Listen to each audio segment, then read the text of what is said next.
All right, guys, so we are moving on to our next story this week. Remember, we are writing stories now. So last week we did our About Me story, which obviously was about us. We shared those. Everyone did a good job with that. So we'll move on to our next story this week. So what I'll usually do some weeks is I'll give you the first line of your sentence, and you have to finish the rest of, the first line of your story, and you have to finish the rest. Now, remember we talked about that when we're writing a story, we have to stay on topic, right? We can't start with one thing and then go into a whole different thing that has nothing to do with what we originally stated. Your first sentence of your story is usually the guide to how the rest of your story should go, right? Usually when you read a story, it's like that. You'll have whatever the first line is, and then it leads to. So every story has three parts. You have a beginning, a middle, and an end. You'll have your beginning of what is happening, what's going on. You have your middle, and then you have the end of your story to wrap all of the story up together, right? You can't have a story that starts one way and then it ends with something totally different. Like if I am starting my story talking about, say, a new toy that I bought, I can't end my story with, and me and my family went on vacation. That doesn't go together, right? My first sentence is about a new toy, then that means the rest of my story is going to be about what? The new toy, right? My story is about the toy. It's not about anything else. So that's what you're going to have to make sure of when you're writing your story. This will be your first one this week that you'll write on your own, that you stay on topic. So you have to kind of put on your imaginary cap, thinking, getting your imagination on so that you can create this story. So this week, I'm not titling your story. You will decide on your title on your own. Not today, but we'll pick your titles probably tomorrow or Wednesday. You'll pick your title of your story. What I want you to focus on is writing your story today and tomorrow, okay? So the first line of our story will say, I discovered a box of treasure in my backyard and you finish the rest of the story. But the whole main reason we're writing the story is to talk about what? The box of treasure we found. So from there, what are some things you would probably say? Okay, you found this box of treasure. Now what? Okay, you can say I showed it to someone. What else can you write about? You tried to open it. What else can you write about? After you found this box of treasure, then you need to tell us what happened next. What did you do with it? Dennis, what else? I picked it up and brought it home. There you go. I picked it up, brought it home. Do you see how? Okay, so from there, then after that, you'll tell me what did you do next. If you did get it open, then what did you do? What did you find inside of it, right? Do you see if you showed it to your friends? What did they say? How did they feel about it? So your story has to start with this, but then you have to go and tell me what happens next, the next order of events that happens to you. You found it? Okay, so then what happens after you find it all the way to the end? Okay, do you understand? Yes, so you have to have a total of 10 sentences in your story. You can have more than 10. I like more, but if you don't have more, that's okay. But at least 10 sentences telling me what happens after you discover this box of treasure in your backyard. You understand? Okay, so let me put that right here, that we need to have a total of how many? 10 sentences fully. That should probably cover your whole paper. We'll start with 10. I may do more next week, so we'll see how it goes with 10. Show me that you guys are ready for third grade, because you have to do more than 10 sentences in third grade. Okay, so I discovered a box of treasure in my backyard, and you tell me what happens next. Okay, any questions, or we understand? All right, I'll give you a few minutes to work on your story. You can get started. You don't have to finish today. We'll actually finish tomorrow, but I'll give you some time to work on it now, answer questions or anything, but tomorrow we'll actually finish, okay? You got it, Dennis? Yep, all right, you can begin. This is everybody's first sentence is this, okay? Then you finish the rest. Y'all understand? Yes, ma'am. All right. So yes, it's okay if you didn't finish your story all the way today. It's fine. Yeah, it's fine.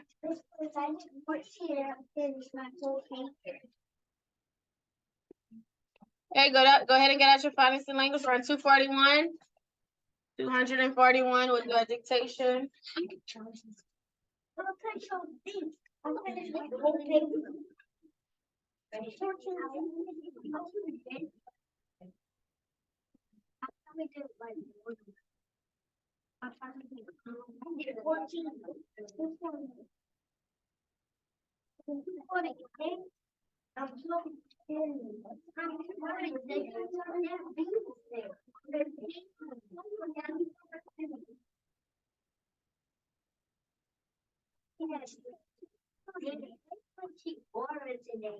Alright, well, what's the part of my?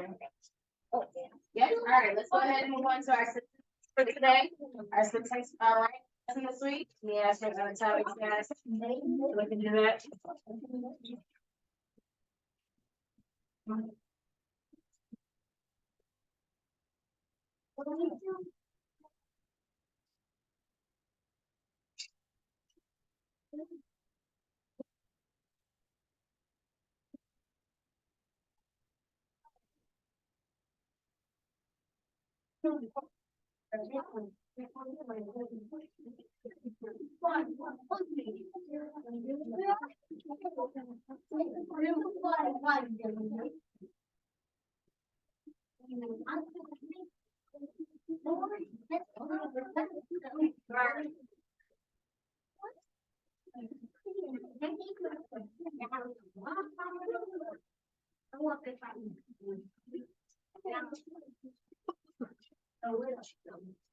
All right.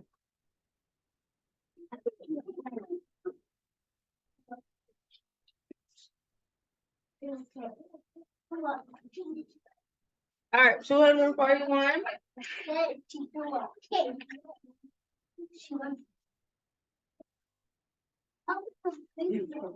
Oh. All right, first word. Talked. All right, the whole word talked. Mom and I talked about going get ice cream on Saturday. Talked.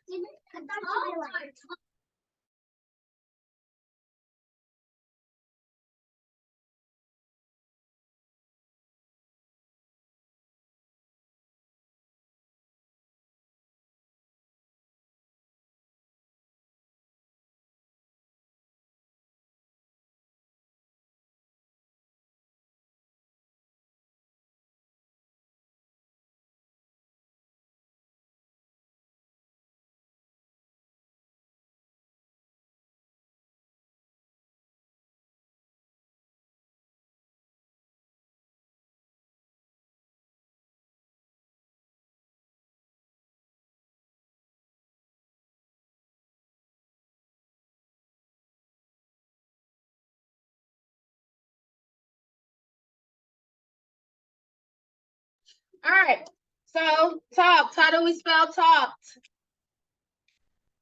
Talked. Next one, shook. Shook.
Shook. How do we spell shook? Oh, sure. S-H-O. Okay, next word. Laundry. This one's good. Laundry. Laundry.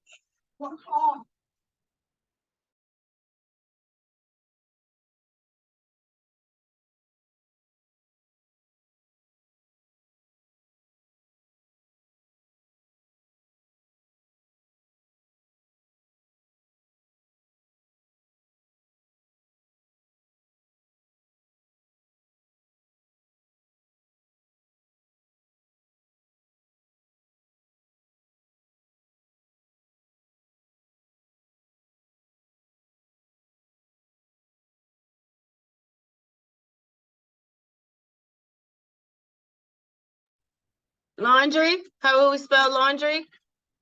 Listen to your sound that's in the word. Oh, well, you just did on Faith.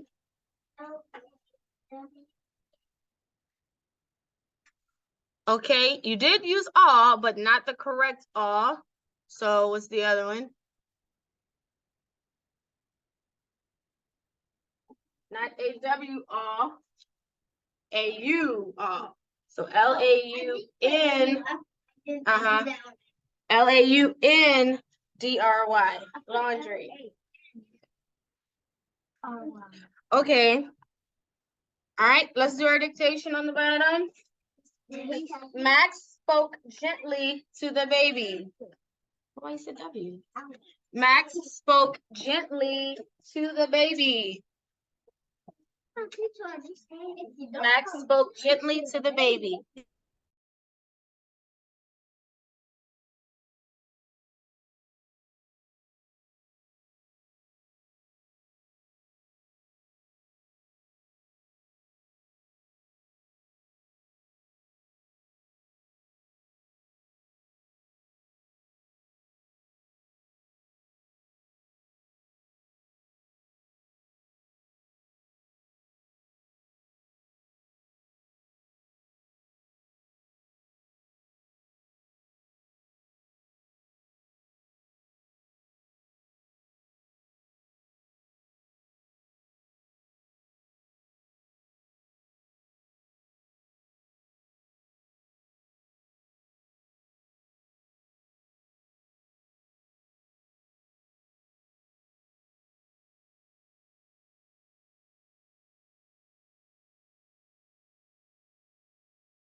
Okay, we have our sentence.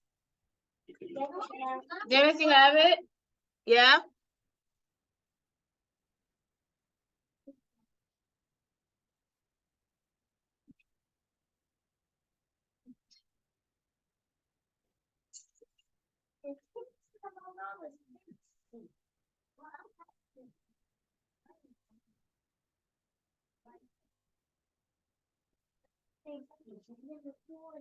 Is that what we're talking about right now? It's not.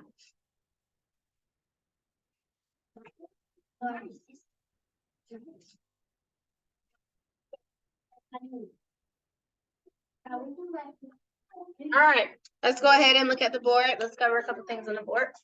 All right, so in last week we discussed re and un. Remember, re means to do it over, and un means to. You're gonna break your pencil.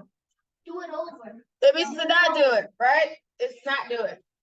So then we also learned less and full. Less means you have less of, none of it. And then full means you are full of it. So we have use. Would it be useful or useless? What do you use for? Useful. Okay, I'm sorry. This is what I'm saying. My bad. So if there is no use, what would I say? If there is no use for a thing, what will I say? Useless. Useless. Good. If it's a lot of color, then it's color. Full. If there is no breath, then it is breath. Less. If Careful. I didn't even say it. Careful. If there is no care, then it is careless. Careless.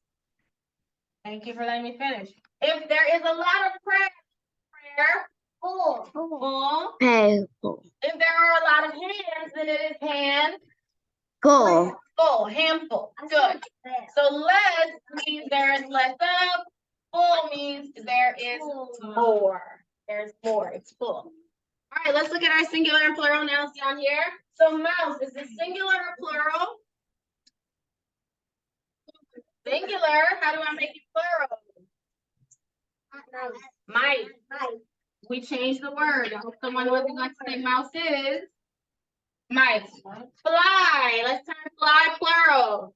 I'm sorry, Flies. is it singular? I meant to be singular. So let's make it plural. It becomes. Flies. How do I write flies though?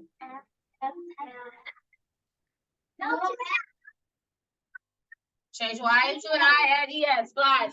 Men is singular or plural? Plural. Men is men singular. Man. And turtles is it singular or plural?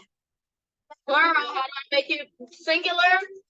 Just turtle, no S. Good. All right, guys. Today we're gonna learn what's called antonyms. It's pretty easy. Antonyms are words that are completely different from one another. What is it called when two things are completely different from one another? They are not the same at all. We have a certain word that we usually use to describe two things that are just totally different. We would say they're what? Opposite. They will say they're opposites. Antonym means the same thing. It's just a bigger word, and this is the word that you will see in your book. Your book will not say opposites. It will say antonyms. So antonyms are opposites. Two things that are opposite. That's all it is. Opposites. So if I have off, what will be the antonym of off? On. On. If I have light, what is the antonym of light? Dark. Dark. If I have good, what's the antonym of good? Bad. Bad. Give me some other examples of antonyms.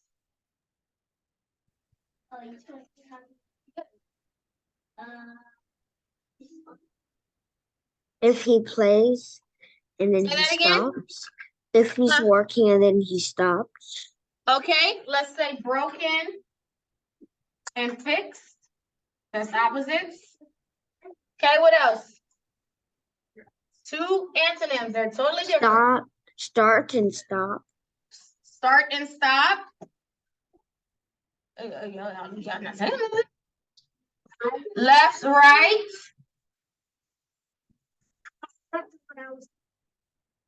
Okay. Up and down. Up, down. Antonyms. Weak, strong. Antonyms. Good. Okay, one more. There are several. Lead Kind and and proud. Good. So all of these are examples of antonyms, and antonyms are simply, yeah, I know. Antonyms are opposites. But like I said, in your book, it won't say opposite, it will say antonyms. And antonyms are simply words that are opposite. They're two totally different things, okay? All right, that's it for phonics, guys. Let's go ahead and move on to your reading.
I don't even know.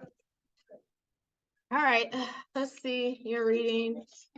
77, bird's nest. 77. Yeah, that's gonna be crazy. I'm scared of birds. Last time the bird tried to steal all my hair. Okay.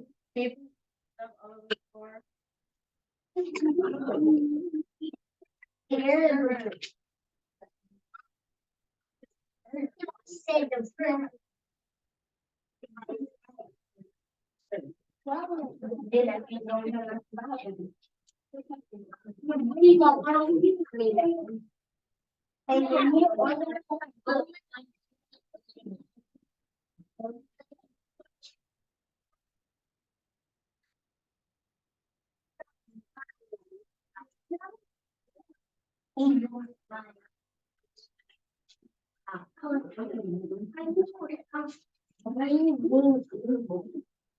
That's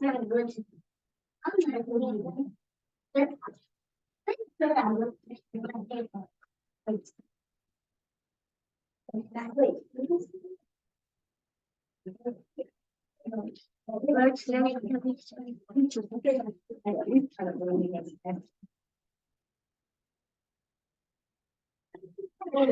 Okay. Dennis, you can start us on 77. Okay?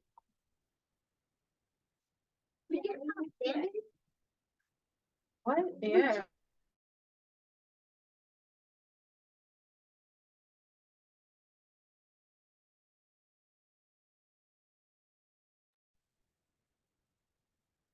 bird's nest. What do you think is the best place for a bird's nest? Some birds build their nest low, and some birds build them high. Some put their nest in trees, barns, and even on the ground. You'll know when a meadowlark is close by when you hear its flute-like call. If you walk through a meadow, you might want to be careful where you walk. The meadowlark builds its nest on the ground. In grassy fields or meadows.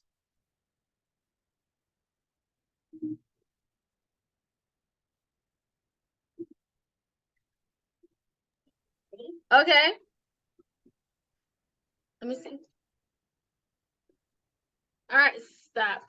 Okay, so so this story is talking about the best place where a bird would build their nest, okay? And so birds build their nest in different places, trees, barns, on the ground.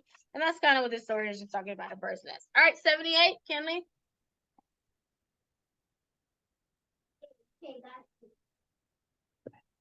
Did I use it, Mariah? I don't remember. Okay, 70. In grassy fields on fields of meadows. That's how he gets his name. The whale No, nest put your is hand down. cup-shaped and made of loose, dry grass and stems. The barn swallows also get its name from where it builds. It lives in a barn big box and high place in the corner of the barn. A shed. This and it made a strong nest out of the mud. The firm high nest makes a safe place behind you. Mm-hmm. Makes a safe room for the young bird. You see a hole in a tree trunk, it is probably a nest, maybe made by woodpeckers. Woodpeckers. The name of the birds tell you what it does. It works harder than any other bird to be listening. Okay, good. 79. Good. It's clear.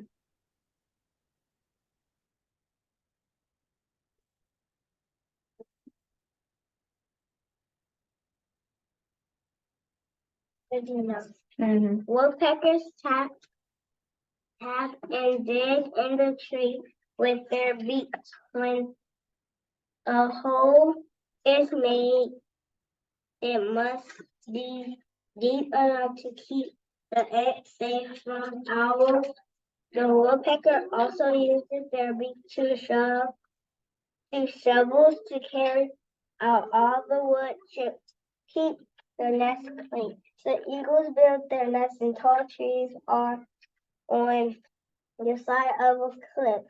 Few people see the nest like this one. An eagle nest is made out of sticks and grass. It is flat like a plate, so it is large and heavy, so that children cannot lift it.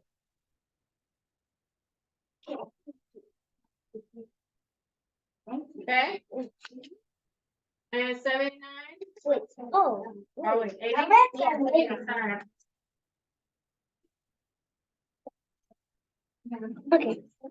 God has each bird the instant or the proper tools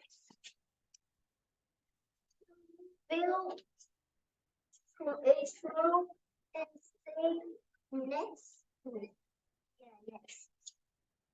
It just has wait. It's the right place. Each part has his creation to show masterful declaration. Okay. Okay. All right, good. So this part is talking about the birds and how they build their nests and how they work hard. And there's no other animals that build nests like birds. They work very hard on their nest to make sure it's a safe place for their babies, but also for them. Okay. All right. So that's it for our story today. That's it for our morning Zoom. Dennis, I'll see you this afternoon. Okay. All right. Bye-bye.